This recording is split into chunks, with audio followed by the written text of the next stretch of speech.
how to create board folders in Monday.com. Now that's what I'm going to show you guys in this pretty quick and easy video. It's actually super easy to do. So all you basically want to do is, of course, go to Monday.com.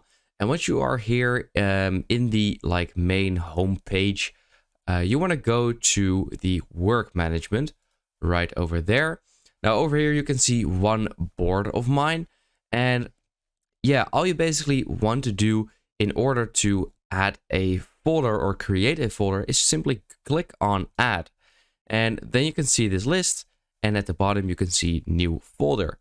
So I'm going to click on there.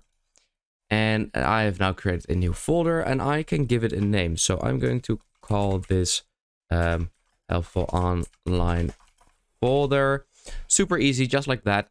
And then in order to add something to this folder is simply dragging a board into this folder.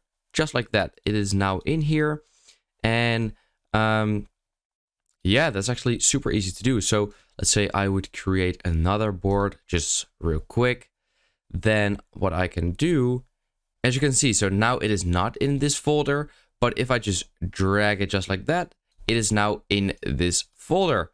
So that's super easy. So yeah, I hope this pretty quick video helped you out, and let me know in the comments if it did, and I will see you next time. Have a good day.